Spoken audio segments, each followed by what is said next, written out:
What's going on, Initiative? Welcome back to the channel. I'm your host, Darrin Bradley, here with a Black Lightning Season 3, Episode 8 review. Before we begin, please follow the Initiative on YouTube and on Twitter at Afro_AI, and follow us on Facebook and Instagram at Afro Anime Initiative, all one word. Woo boy, let's just jump right into it, because man, this is an episode that when I watch it, this is what makes me realize why I wanted to be a writer, why I wanted to get into talking about this type of stuff and just enjoying Afrofuturism, period. It's a great episode. It's going to go probably a little bit fast to review, but man, it's good. It's good, y'all. It's good. Let's begin. I'm going to start off with Jennifer, Baby Lightning, as I call her right now, even though they technically do have a code name for her. I just like saying Baby Lightning. Jennifer and Brandon are on making up. They're rebonding. Brandon, wants to apologize to Jennifer how he reacted last episode. Jennifer wants to apologize too, because like I said, she's becoming a little bit of a prick. We realized something I think I said last episode on my review anyway, that lightning is grounded by Earth. He's a geomorph. She's almost pure lightning, pure energy. So he grounds her powers. He helps her stay in control. And he can't be hurt by her powers. Again, the Earth grounds lightning.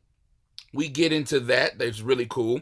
There's another scene with them that they show Brandon origin, basically. Dr. Jace, who he's after, experiment on his mom while she was pregnant, and his mom died because of those experiments.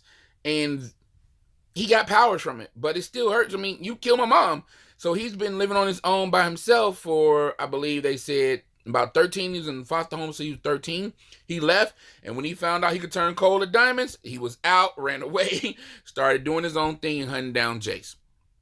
So now we get Jennifer explaining some stuff about her, just giving him a little bit more information, but of course not information about the family. She's not a Nissa. She doesn't tell everything. And she basically said, there's a reason why I smoke a lot of weed. I smoke a lot of weed because it helps me keep my powers in control. Which again, weed, earth-based medicine. And the way they explain is not a big deal. Like, yeah, I use it for medicinal purposes. It helps me keep my powers under control and it keeps me calm. What weed is for. I like the way they throw it in there. It's pretty cool. So we got that. So then we got to go to, let's go with Anissa and Gamby now. So Anissa getting her powers back. She's healed up from the poison from Painkiller. She's getting stronger, so her powers are back. Gamby's helping her. Gamby, MVP of this episode. Not only is Gamby giving Dr. Lin info, we're going to get to that in a minute.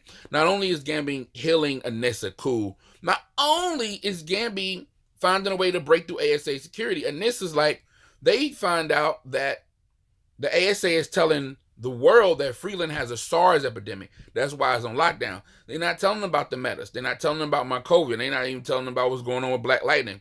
None of that information is getting out. None of it. And this is like, we got to break this. Gamby's like, I'm down. So this entire episode, you have Anissa gathering up information, footage from everything that's been going around Freeland from the Resistance, and Gamby doing his thing, hacking, using his ASA training, breaking in, finding stuff. I'm going to keep with Gamby's storyline because it does go through the story, but there are bigger arcs, I think, with BlackLightning. So Gamby finds a tower, a radio tower that the ASA doesn't control. So he goes to the ASA tower to use the information that Anissa has gathered for him to send it out to the world, to let them know what's really going on in Freeland. And he meets a meta there named TC, a technocrat. Basically somebody that can talk to computers, communicate with them, and manipulate them. Or not manipulate them, but ask them to do things for him. He's one of the original pod kids from even back in the day at Jefferson. He escaped last year. So he comes back and Gamby lets him know, like, no, I don't work for the ASA. I'm out here trying to do this for Freeland. I'm trying to do these things. And convinces TC to help him. TC helps them. They get the information out, which we know is going to have a big impact later on, especially with the outside world realizing what's going on. So let's get back to what's happening inside Freeland. Last week, Chief Henderson and BlackLightning had that big blowout I told you. They were fighting over, you got to help or not. Are you down for us or are you against? Are you going to do this? And BlackLightning is for the Resistance. But BlackLightning, like I said, is on the fence. He still got that superhero. I'm here to, everybody's innocent until, I got to protect. But something's going down to ASA. Again, BlackLightning did major damage last week. The week before that, we lost Odell. So now Colonel Williams, who they introduced in the first episode, he's a guy who can copy metahuman powers. Colonel Williams is now in charge, and he's even a bigger prick probably than Odell and the person that was in charge last week. So he's raiding everything and taking over civilian residencies for the ASA. That's it for Chief Henderson. He's like, no, this has to stop. There's an old woman in one of the apartment buildings that the ASA is taking over called Miss Shepherd. Miss Shepherd ain't leaving. She an old woman. She lived his whole life. She growing plants up in there. Weed. I love how weed is all through this episode, by the way. Growing plants. And this is her home. She's not leaving. She's old. Where else is she supposed to go?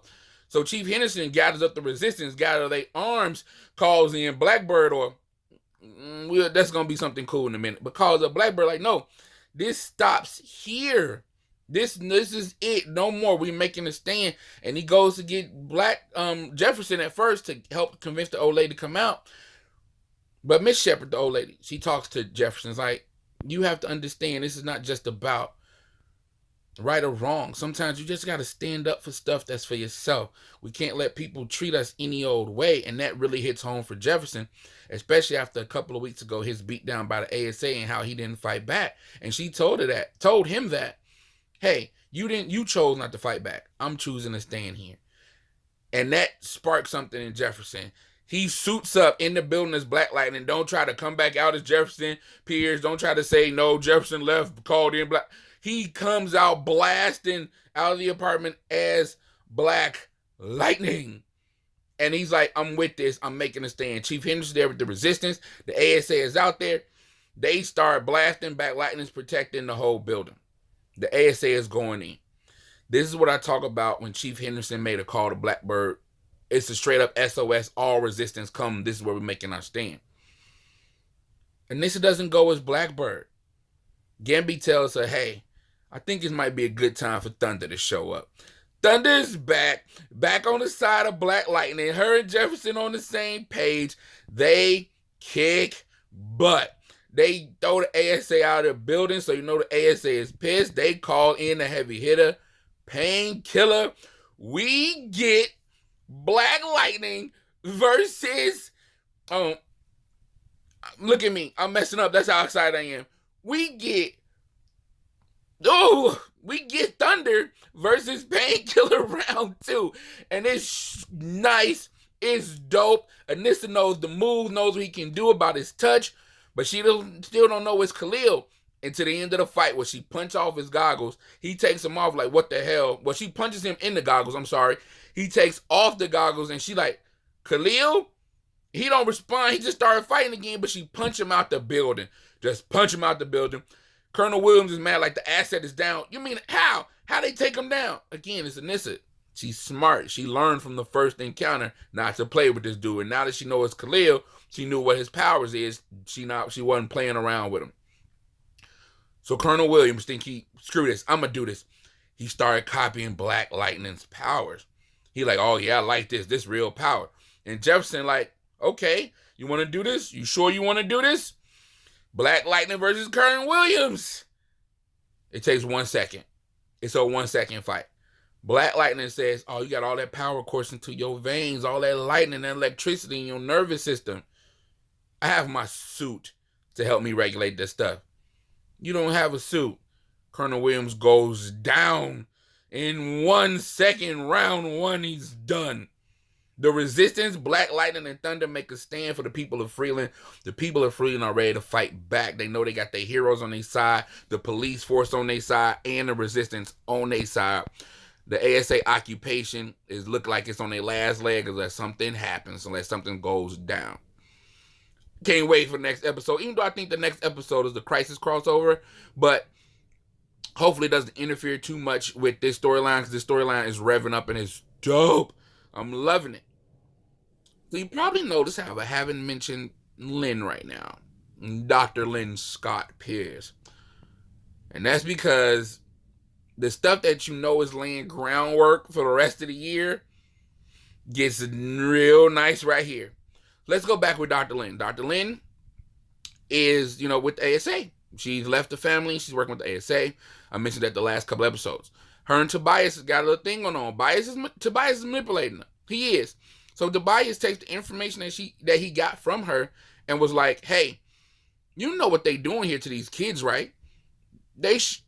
You helping them weaponize these metas for the ASA so they could use them for war and stuff." And she's like, "No, I'm not. I'm helping these kids. I'm keeping them alive." Yeah, he's like, "Yeah, keeping them alive to become weapons. Duh." He's like, "Once you get this done, they're going to flood the streets with green light. They're going to have all the metas they can." And she's like, "No, they're not. How can they do that? There's not green light. There's not that much of green light." And he's like, "Are you serious?" So Dr. Lin takes the information and the access that she got from Gambi last week and goes searching around. Guess what she finds? A stockpile of green light. The ASA just been making it the whole time. They're like, "Yo, we're just waiting to make sure we don't kill everybody that we give it to so we can use them." So Tobias got her. And Lin's, "I'm not let this happen. I'll stop it." And Tobias like, "I know you can. I know we can stop it. Together. Free me. Let me out of here. Because without me, there's no cure. No cure, no weapons."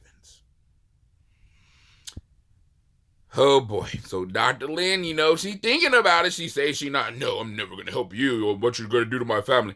But she thinking about it because, again, she on them drugs. She hopped up on the green light. So she don't know what she's going to do. Again, she still got the Khalil thing. She don't even know Khalil's out there attacking her family. Again, she messed up right now. But before she can even truly consider freeing Tobias, or put it like this, we don't really see her freeing Tobias. Before she can do that, we literally have her about to be arrested by the ASA because BlackLightning is standing up. So the ASA is going to capture her and use her as a bargaining tool. Gambi gets her out of there, but she's trying to gather information, give her drugs. She drops her bag while Gambi is rescuing her from the ASA compound. She freaking out over the drugs and stuff.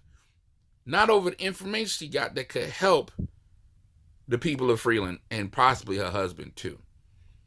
So that's setting up some rehab or confrontation, and also her having to admit what she's been doing this whole time and the stuff that Tobias has and knows.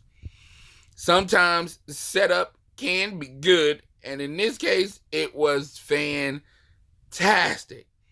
So I highly recommend go watch this episode, or basically go watch the last 8. Yeah, I know it's a little bit iffy in the middle with some filler, but they pay it off, a lot of it, in this episode. So once again, great episode. BlackLightning season 3 has been really, really good. Can't wait for the next half of the season, and also for what they do with them in Crisis on Infinite Earths crossover. So hopefully I'll be back with you guys.